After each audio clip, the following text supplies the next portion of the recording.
చలికాలంలో శీతగాలి మనసుకు ఆహ్లాదం కలిగించే మాటేమో కానీ మన చర్మానికి మాత్రం చాలా చిక్కుల్నే తెచ్చిపెడుతుంటుంది. ముఖ్యంగా చర్మాన్ని చేపల పొలుసుల్లా మార్చేసే సోరియాసిస్ వ్యాధికి ఈ చలికాలం బాగా అనువుగా ఉంటుంది. పొడి వాతావరణంలో చర్మం మరింతగా పొడిబారిపోతుండడంతో సోరియాసిస్ మరింత మొండిగా మారుతుంటుంది. ఈ నేపథ్యంలో శీతాకాలంలో సోరియాసిస్ ఉధృతంగా మారకుండా ఉండేందుకు ఏం చేయాలో, జీవన శైలిలో ఎలాంటి జాగ్రత్తలు తీసుకోవాలో ఇప్పుడు తెలుసుకుందాం.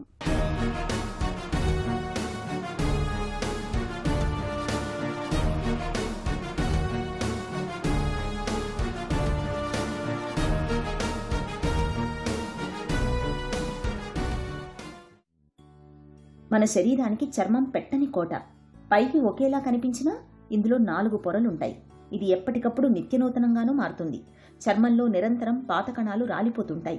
వీటి స్థానంలో కింది పొరల్లోంచి కొత్త కణాలు వచ్చి చేరుతుంటాయి.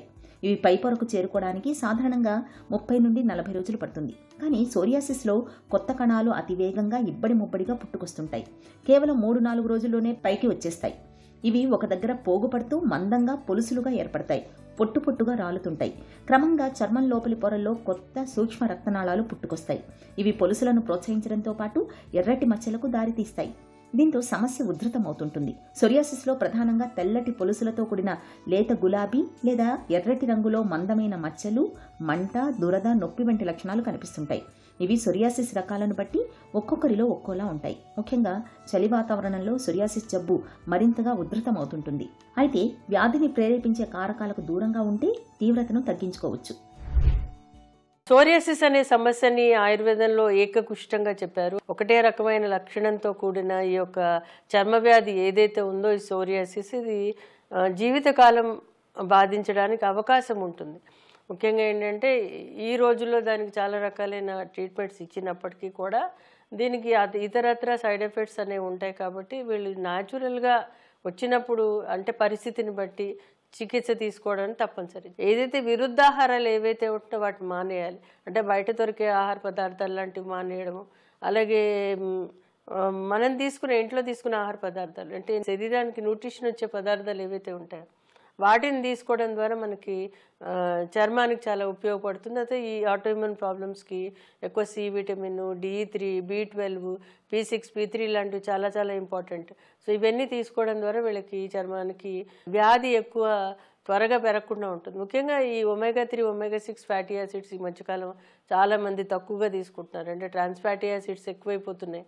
తెలిసి తెలియకుండా మనం ఇంట్లో వాడే ఆహార పదార్థాలు నూనెలో కూడా ఈ యొక్క ట్రాన్స్ ఫ్యాటీ యాసిడ్స్ ఏర్పడుతున్నాయి. ఎందుకంటే ఏదైనా వేడి చేసినప్పుడు టెంపరేచర్కి అది మళ్ళీ ట్రాన్స్ఫార్మ్ అయిపోతూ ఉంటుంది. అందులో యాడ్ చేసే నూనెల్లో కూడా మనం ఇంట్లో ప్రాసెస్ చేసినవి తయారు చేసినవి అంటే కొంతమంది ఫ్రెష్గా పట్టించుకుని వాడుతున్నారు. అవి వాడడం చాలా మంచిది. నూనెలో ముఖ్యంగా నువ్వుల నూనె చాలా మంచిది. అలాగే గ్రౌండ్నట్ ఆయిల్, కోకోనట్ ఆయిల్. కానీ చాలామంది కోకోనట్ ఆయిల్ వాడుతున్నారు. అది చాలా మటుకు ఆయుర్వేదంలో ఎక్కడ చెప్పలేదు కోకోనట్ ఆయిల్ వాడాలని. కాకపోతే ఎక్స్టర్నల్గా వాడుకోవచ్చు. నువ్వుల నూనెని అలాగే పల్లి నూనెని మనం వాడుకోవచ్చు. సన్ఫ్లవర్ ఆయిల్, సాఫ్లవర్ ఆయిల్ ఇవన్నీ కూడా కొంచెం కొంచెంగా వాడుకోవాలి. ఎందుకంటే ఎకనామికల్ కండిషన్స్ కూడా ఉంటాయి. ఏ నూనె వాడాలి, ఎంత వాడాలి అనేది కూడా భయం ఉంటుంది వాళ్ళకి. కాబట్టి నువ్వుల నూనె, పల్లి నూనె చాలా మంచిది. ఆకుకూరలు, కూరగాయలు అనేది బాగా తీసుకోవాలి. కూడా అరగని పదార్థాలు తీసుకోకూడదు. అలాగే వాళ్ళకి ఎవ్రీడే వాళ్ళకి ఫ్రీగా మోషన్ అయ్యేటట్టు చూసుకోవాలి. అంటే కాన్స్టిపేషన్ కూడా ఉండకూడదు వాళ్ళకి. ఉంటే కూడా ఇది ఫ్లేరింగ్ అవుతుంది. ముఖ్యంగా వింటర్ సీజన్లో ఇది చాలా అధికం అవుతూ ఉంటుంది. తెలిసి తెలియక చలిలో తిరిగినప్పుడు అది ఇరిటేషన్ వస్తుంది. ఆల్రెడీ బాడీలో ఆ సిస్టమ్ అడాప్ట్ అయి ఉంటుంది కాబట్టి అది రావడానికి అవకాశం ఉంటుంది. కాబట్టి ఈ యొక్క పద్ధతిలో మనం చేస్తే కనుక సరిపోతుంది. చర్మాన్ని పొలుసులుగా పొట్టుగా రాల్చేసే సోరియాసిస్ వ్యాధికి మన శరీరంలో వ్యాధి నిరోధకత తగ్గడంతో పాటు ఆమం పేరుకుపోవడాన్ని ప్రధాన కారణాలుగా చెబుతుంది ఆయుర్వేదం. ఇలాంటప్పుడు ఆహారాన్ని ఓవైపు పోషకంగా, మరోవైపు ఔషధంగా వాడితే సోరియాసిస్ వ్యాధి తగ్గుముఖం పడుతుందని చెబుతారు నిపుణులు. శాకాహారం తినటం మంచిది. తాజా పండ్లు, కూరగాయలు, ఆకుకూరలు ఎక్కువగా తినాలి. మాంసాహారులైతే మితం పాటించాలి. పాలు, పాలతో చేసే పన్నీరు వంటి పదార్థాలను ఎక్కువగా తీసుకోకూడదు. బరువు ఎక్కువగా కలవారు తగ్గేలా చూసుకోవాలి. మధుమేహంతో బాధపడేవాళ్లు గ్లూకోజ్ను చక్కగా అదుపులో ఉంచుకోవాలి. రోజు క్రమం తప్పకుండా వ్యాయామం చేయటం మంచిది. రోజు పావుగంట సేపు నీరెండ ఒంటికి తగిలేలా చూసుకోవాలి, కానీ తీవ్రమైన ఎండలోకి వెళ్ళకూడదు. ఇక చర్మానికి గాయాలు అవ్వకుండా చూసుకోవాలి. పొలుసుల్ని గట్టిగా లాగకూడదు. మసిలే నీళ్లతో స్నానం చేయకూడదు. మృదువైన సబ్బుల్ని మాత్రమే వాడుకోవాలి. అధిక వేడి, చల్లదనం సోరియాసిస్ బాధితులకు అంత మంచిది కాదు. ఆ చిట్కాల విషయానికి వచ్చేసరికి ఆయుర్వేదంలో కానుగ నూనె, వేప నూనె, ఆముదం నూనె, కొబ్బరి నూనె, ఈ 4 నూనెలు సరిపోతాయి చాలా మటుకు తగ్గించడానికి.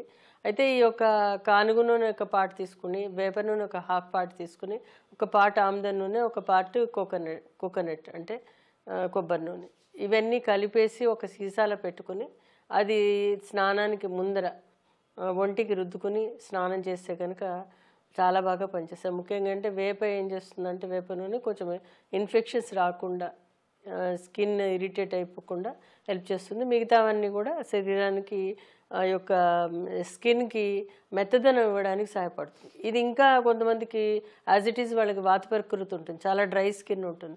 అప్పుడు వాళ్ళు కలబంద ఇంట్లో తయారు చేసుకోవచ్చు. కలబంద గుజ్జు తీసుకొచ్చి అది కడిగేసి దానిని కొబ్బరి నూనెలో కడిపి అప్లై చేస్తే కూడా చాలా బాగా పనిచేస్తుంది. కలబందలో మాయిశ్చరైజింగ్ ఎఫెక్ట్ ఎక్కువ ఉంటుంది. ఇలా కాదు అనుకుంటే బయట కలబంద దొరుకుతుంది, ఆ గుజ్జు అమ్ముతున్నారు, అది కూడా తెచ్చుకొని అందులో కొబ్బరి నూనె కలుపుకొని వాడుకుంటే కూడా చాలా బాగా ఉంటుంది. ఇంకొకటి ఏంటంటే అవిసె గింజలు గ్రైండ్ చేసి, అవిసె గింజలు ప్లస్ కొబ్బరి నూనె, కలబంద కలిపి కూడా ఎక్స్టర్నల్గా అప్లై చేస్తూ కూడా చాలా బాగా పనిచేస్తుంది. ఈ విధంగా మీరు ఎక్స్టర్నల్గా అప్లై చేసుకుని ఇంటర్నల్గా ఆయుర్వేదిక్ మెడిసిన్స్ వాడితే కనుక చాలా ఉపయోగపడుతుంది. చికిత్సా విషయానికి వచ్చేసరికి ఆయుర్వేదంలో ఈ యొక్క ఏదైతే ఏకకుష్టము లేదంటే సోరియాసిస్ ఉందో ఆ యొక్క పరిస్థితిని బట్టి, ఆ వచ్చే విధానాన్ని బట్టి, ఆ రకాన్ని బట్టి చికిత్స చేయవలసిన అవసరం ఉంటుంది. ముఖ్యంగా ఆయుర్వేదంలో ఎక్స్టర్నల్గా ఆయుర్వేదిక్ ఔషధాలు చెప్పడం జరిగింది, ఇంటర్నల్గా ఔషధాలు చెప్పారు. ముఖ్యంగా ఇందులో కొన్ని తైలాలు అనేవి చెప్పారు. జాత్యా తైలం అని, పిండ తైలం అని, శతదౌత ఘృతం అనేవి, ఇవన్నీ కూడా ఎక్స్టర్నల్గా చెప్పారు. ఇంటర్నల్గా వచ్చేసి ఏంటంటే పంచతిక్త గుగ్గులు ఘృతం అని, త్రిఫలా ఘృతం అని, అలాగే కాంచనార గుగ్గులు అనేది, అది కేశవర గుగ్గులు అని, వాళ్ళ యొక్క వచ్చిన విధానాన్ని బట్టి చికిత్స అనేది ఉంటుంది. మహామంజిష్ట అనేది అంటే కొన్ని క్వాద రూపంలో, కొన్ని కషాయ రూపంలో, కొన్ని ఆసవాలు, కొన్ని అరిష్టాలు, ఇవన్నీ కూడా వాళ్ళ యొక్క పరిస్థితిని బట్టి వాళ్ళు తీసుకునే విధానం. కొంతమందికి లిక్విడ్స్ ఇష్టం ఉండవు, కొంతమందికి వాసన ఇష్టం ఉండదు, ఎందుకంటే ఇవన్నీ కూడా చెట్ల నుంచి వచ్చే మందులు కాబట్టి. వాళ్ళ యొక్క చిన్నపిల్లలు ఉంటారు, వాళ్ళకి ఏ విధంగా ఇవ్వాలి, ఇవన్నీ కూడా ఉంటాయి కాబట్టి ఆ యొక్క మానసిక పరిస్థితిని బట్టి, వాళ్ళు తీసుకునే విధానాన్ని బట్టి, వాళ్ళ లైఫ్ స్టైల్ని బట్టి మందులు ఇవ్వాల్సిన అవసరం ఉంటుంది. చర్మాన్ని పొలుసులుగా మార్చి పొట్టుగా రాల్చే సోరియాసిస్ ఒక పట్టాన మానే జబ్బు కాదు. చికిత్స తీసుకుంటున్నప్పటికీ తగ్గుతూ తిరిగి వస్తూ తగ ఇబ్బంది పడుతుంటుంది. ఇలాంటప్పుడు వ్యాధిని ప్రేరేపించే కారకాలకు దూరంగా మసులుకోవాలి. ముఖ్యంగా చల్లగాలికి, చల్లటి వాతావరణానికి దూరంగా ఉండాలి. ఎలర్జీ, ధూమపానం, మద్యపానం వంటి వాటికి దూరంగా ఉండాలి. ఒత్తిడి, ఆందోళనలు సోరియాసిస్ను తీవ్రం చేస్తాయి కాబట్టి మనసును ప్రశాంతంగా ఉంచుకోవాలి. స్నానం చేసిన తర్వాత చర్మంపై క్రీముతో కూడిన లోషన్లు రాసుకోవటం మేలు. మానసిక సమస్యలు, గుండె జబ్బులు, కీళ్లవాతం, మలేరియా చికిత్సకు ఉపయోగించే కొన్ని మందులతో సోరియాసిస్ తీవ్రత పెరిగే అవకాశం ఉంది. కాబట్టి ఏవైనా మందులు వాడుతున్నప్పుడు జబ్బు ఎక్కువగా ఇబ్బంది పెడుతుంటే ఆ విషయాన్ని వెంటనే డాక్టర్కి చెప్పాలి. శరీరంలోని ఆమవాతాన్ని తగ్గించేందుకు పంచకర్మలు బాగా ఉపకరిస్తాయి. తరచూ పంచకర్మ చికిత్సల్ని చేయించుకుంటే సోరియాసిస్ వ్యాధి చక్కగా అదుపులో ఉంటుంది. కరంజి, భృంగరాజ వంటి తైలాలను నిత్యం చర్మానికి పట్టిస్తూ ఉంటే సోరియాసిస్ వ్యాధి తీవ్రం కాకుండా ఉంటుంది.